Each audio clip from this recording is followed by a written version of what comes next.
Welcome to Raji ஆச்சி சமையல். இன்னைக்கு restaurant style cauliflower gravy எப்படி செய்கிறதுன்னு பார்ப்போம் வாங்க. இது வந்து சப்பாத்தி, நான், ரோட்டி எல்லாத்துக்குமே சூப்பரான சைட் டிஷ்ஷுங்க. எப்படி செய்கிறதுன்னு பார்ப்போம் வாங்க. இதுக்கு வந்து ஒரு நல்ல பெரிய காலிஃப்ளவரை, ஃப்ரெஷ்ஷாக இருந்த காலிஃப்ளவரை எடுத்துருக்கேங்க. இதை சின்ன சின்ன துண்டாக கட் பண்ணிவிட்டு ஃபஸ்ட்டு இதில் வந்து சின்ன சின்ன புழு அது மாதிரிலாம் கிருமியெல்லாம் இருக்குன்னு வாங்க. அதுக்காக வந்து ஃபஸ்ட்டு இதை வெந்நீரில் போட்டு நம்ம எடுத்துடுவோம். வெந்நீரில் வந்து நீங்கள் போட்டு வேக வைக்க வேண்டாம். வெந்நீரை ஃபஸ்ட்டு மஞ்சள் உப்பு போட்டு நல்லா கொதிக்க வச்சு எடுத்துட்டு இதை சின்ன சின்ன துண்டாக நறுக்கிக்கோங்க. இந்த ஃப்ளவரை நறுக்கிட்டு அதில் போட்டு ஒரு 2 to 3 மினிட்ஸ் இருந்தாலே போதும். இருந்ததுக்கப்புறம் அதை எடுத்து ஃபில்ட்ரு பண்ணிவிடுங்க. ஃபில்ட்ரு பண்ணிவிட்டு ஒரு பிளேட்டில் மாற்றி வச்சுருங்க. கொஞ்சம் அது ட்ரை ஆகட்டும், தண்ணியெல்லாம் போகட்டும். இல்லை நீங்கள் இந்த ஒயிட் கிளாத் மாதிரி விரித்து அது மேலே போட்டால் கூட அந்த தண்ணியெல்லாம் எடுத்துடும் அந்த கிளாத்து. அது மாதிரி போட்டு கொஞ்சம் நேரம் ஆற வச்சுட்டு அதுக்கப்புறம் இதுக்கு தேவையான மசாலாலாம் பார்ப்போம் வாங்க. இதுக்கு வந்து ஒரு 4 டேபிள் ஸ்பூன் போல் மைதா மாவு எடுத்திருக்கேன். கூடவே கொஞ்சமாக சோள மாவு போட்டிருக்கேன். 1 ஸ்பூன் அரிசி மாவு ஆட் பண்ணிக்கிறேன். பெப்பர் பொடி அண்ட் சால்ட்டு இவ்வளோ தாங்க, வேறு எதுவும் நான் ஆட் பண்ணலை. பெப்பரு, சால்ட்டு, மைதா மாவு, அரிசி மாவு, சோள மாவு இதை மட்டும் ஆட் பண்ணிவிட்டு ஃபஸ்ட்டு இந்த மிக்சரை வந்து நல்லா பேஸ்ட் மாதிரி கலந்துடுவோம். கலந்துட்டு நம்ம வேக வச்சு எடுத்து வச்சுருக்கோம்ல, வேக வச்சுல வெந்நீரில் போட்டு வச்சுருக்க அந்த காலிஃப்ளவர் எல்லாம் எடுத்து ஆற வச்சுருக்கோம்ல, அதெல்லாம் இதில் போட்டு நல்லா பெசரி வச்சுருவோம். பெசரி வச்சுட்டு ஒரு 1/2 அன் ஹவர் போல் நல்லா ஊறட்டுங்க. ஊறினதுக்கப்புறம் நம்ம பொரிக்க ஆரம்பிக்கலாம். ரொம்ப தண்ணி ஊற்றிடாதீங்க. பெசரும்போது மசாலாவை கொஞ்சம் கொஞ்சமாக தண்ணி ஊற்றி நல்லா ஒரு பேஸ்ட்டு, திக்கான பேஸ்ட் மாதிரி பெசரிக்கோங்க. ஏன்னா காலிஃப்ளவர் ஆல்ரெடி நம்ம தண்ணியில் போட்டு எடுத்துருக்கிறதால இந்த மசாலாவில் போட்டதுக்கப்புறம் இன்னும் தண்ணி விடும். அதனால் கொஞ்சம் பார்த்து திக்காகவே பெசரி இந்த காலிஃப்ளவரையும் போட்டு பெசரலாங்க. நல்லா காலிஃப்ளவருக்கு வந்து எல்லா பக்கமும் இது படுற மாதிரி பார்த்து பெசரி வைங்க. இப்போ 1/2 அன் ஹவர் ஆயிடுச்சுங்க.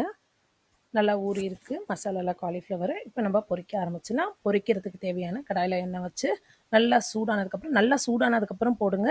ஏன்னா நல்லா லைட்டு சூடில் நீங்கள் போட்டாலுமே எண்ணெய் குடிச்சிடும் காலிஃப்ளவர். மோஸ்ட்லி காலிஃப்ளவரே வந்து எண்ணெய் இழுத்துடும். ஸோ நீங்கள் நல்லா சூடானதுக்கப்புறம் போட்டு கொஞ்சம் கொஞ்சமாக போட்டுடுங்க. நிறைய போட்டாலும் உங்களுக்கு ஹீட் வந்து படாது காலிஃப்ளவருக்கு. அதனால் கொஞ்சம் கொஞ்சமாக போட்டு பொரிச்சிடுங்க. அப்போ உங்களுக்கு வந்து கிறிஸ்பியாக வரும். ஒரு மாதிரி வழவழன்னு வராமல், ஜவ்வர் வராமல் நல்லா மொறு மொறுன்னு வருங்க. நல்லா சூடு பண்ண பாருங்கள், இந்த மாதிரி வர மாதிரி போட்டு எடுத்துக்கோங்க. இதே மாதிரி எல்லா பேட்சஸையும் போட்டு பொரிச்சு எடுத்துடுவோங்க. நல்லா கிறிஸ்பியாக வர வரைக்கும் பார்த்துடுங்க. அதே மாதிரி மீடியம் ஃப்ளேமில் வச்சே பொரிச்சிடுங்க. ஆனால் நல்லா எண்ணெய் சூடாக இருக்கும்போது போட்டு பொரிச்சிடுங்க. அப்போ தாங்க உங்களுக்கு எண்ணெய் இல்லாமல் நல்லா கிறிஸ்பியாக வரும் உங்கள் காலிஃப்ளவரு. இப்போ எல்லா பேட்சும் பொரிச்சிட்டோங்க. பாருங்கள், இதுதான் கடைசி. இப்போ இதுவும் ஃப்ரை பண்ணி எடுத்துடுவோம். பாருங்கள், எவ்வளோ சூப்பராக கிறிஸ்பியாக காலிஃப்ளவர் ரெடி ஆயிடுச்சுங்க. இதை அப்படியே நீங்கள் வச்சு ஈவினிங் ஸ்நாக்ஸுக்கோ இல்லை லஞ்ச் பாக்ஸ் ஸ்நாக்ஸுக்கோ கூட கொடுத்து அனுப்பலாங்க. இதை வந்து நான் சப்பாத்தி, ரோட்டி, இந்த பூரிக்கெல்லாம் சைட் டிஷ் மாதிரி பண்ண போகிறேங்க. ஸோ அந்த சைட் டிஷ் எப்படி இதை வச்சு பண்ணுறதுன்னு பார்ப்போம் வாங்க. அதுக்கு ஃபஸ்ட்டு வந்து நான் ஒரு சின்ன பவுலில் டொமேட்டோ சாஸ் 2 ஸ்பூனு, ஒரு 2 டேபிள் ஸ்பூன் போல் டார்க் சோயா சாஸு, கூடவே கொஞ்சமாக பெப்பர் பவுடர், சால்ட்டு கொஞ்சமாக, 1 டேபிள் ஸ்பூன் சுகர் போட்டு எல்லாத்தையும் நல்லா மிக்ஸ் பண்ணி வச்சுருங்க. இது ஒரு 10 நிமிஷம் போல் உருட்டுங்க. இதுக்குள்ளே நம்ம கிரேவிக்கு தேவையான காயெல்லாம் நறுக்கி அதை தாளிக்க ஆரம்பிப்போம் வாங்க. இப்போ வந்து கடாயில் எண்ணெயை ஊற்றி ஒரு 2 டேபிளோ இல்லை 3 டேபிள் ஸ்பூனோ எண்ணெயை ஊற்றுங்க. இதுக்கு வந்து நீங்கள் அந்த காலிஃப்ளவர் பொரிச்சிங்களா அந்த எண்ணெயை யூஸ் பண்ணிக்கோங்க. அது நல்லா உங்களுக்கு அந்த அரோமா நல்லா தரும். டேஸ்ட்டும் நல்லாயிருக்கும், சாப்பிடும்போது அந்த வாசனையும் நல்லாயிருக்கும். அதனால் நான் வந்து காலிஃப்ளவர் பொரிச்ச எண்ணெயை தான் ஆட் பண்ணியிருக்கேன். போட்டுட்டு இதில் வந்து ஒரு 10 பல் பூண்டு போல் நைஸாக நறுக்கி வச்சுருக்கேங்க. இதை ஃபஸ்ட்டு போடுங்க எண்ணெயில். நல்லா அது பொரிஞ்சதுக்கப்புறம் கூடவே பச்சை மிளகாய், ஒரு 3 பச்சை மிளகாயை நைஸாக நறுக்கி வச்சுருக்கேன். டயக்னல் இதில் கிராஸாக அதையும் போட்டு நல்லா வதக்கிடுங்க. அந்த எண்ணெயிலே நல்லா வதங்கணும். அப்போ தான் அந்த டேஸ்ட்டே நல்லா ரெஸ்டாரண்ட் அந்த ஸ்டைலில் வாசனை வருங்க. அது வந்ததுக்கப்புறம் கேப்சிகம் வந்து ஒரு கேப்சிகமை ஒரு ஸ்கொயராக போட்டு நறுக்கி வச்சுருக்கேங்க. அதையும் போட்டு வதக்கிடுவோம். கூடவே ஒரு 3 பெரிய வெங்காயத்தை நைஸாக நறுக்கி வச்சுருக்கேன். அதையும் போட்டுடலாங்க. போட்டுட்டு நல்லா ஃப்ரை பண்ணுங்கள். இதை ஃப்ரை பண்ணும்போது வந்து அந்த வெங்காயமும் கேப்சிகமும் வந்து நல்லா அந்த ஆயில் இதாகி கொஞ்சம் அந்த கிளாஸி கன்சிஸ்டன்சியில் வருங்க. அது வரைக்கும் நம்ம வதக்கி எடுத்துடுவோம். இப்போ வெங்காயமும் கேப்சிகமும் நல்லா வதங்கி வந்திருக்குங்க.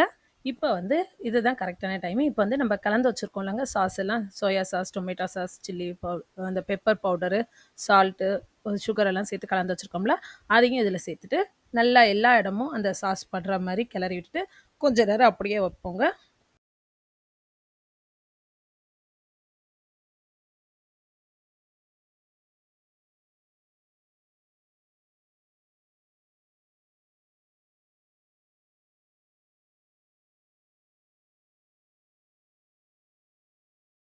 ஒரு 2 செகண்ட் போல இந்த வெங்காயம், இந்த சாஸு, கேப்சிகம், இந்த பச்சை மிளகாய், பூண்டு எல்லாமே இந்த சாஸோட சேர்ந்து நல்லா வேகட்டுங்க. அப்படியே ட்ரையாவே வேகட்டும். நல்லா வெந்ததுக்கப்புறம் உங்களுக்கு அங்க தெரியும். நல்ல ஒரு அந்த பாவு கன்சிஸ்டன்சி மாரி கொதிக்கும் உங்களுக்கு. அந்த மாரி இந்த கொதிக்க ஆரம்பிச்ச உடனே வந்து நம்ப ஒரு 1/4 டேபிள் ஸ்பூன் போல சில்லி பவுடரும், இந்த வெங்காயம், இந்த கேப்சிகம் வேகறதுக்கு தேவையான அளவுக்கு சால்ட்டும் சேர்த்து ஆட் பண்ணிட்டு நல்லா மிக்ஸ் பண்ணிட்டுடுங்க. நல்லா இதுவும் கொஞ்ச நேரம் வேகட்டுங்க.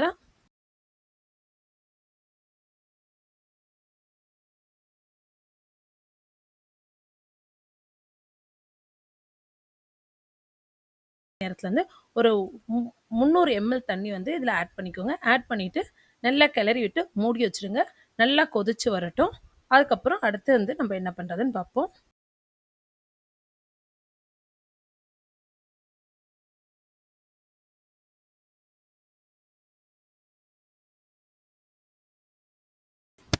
மூடி வச்சு ஒரு 3 நிமிஷம் போல் ஆயிடுச்சுங்க.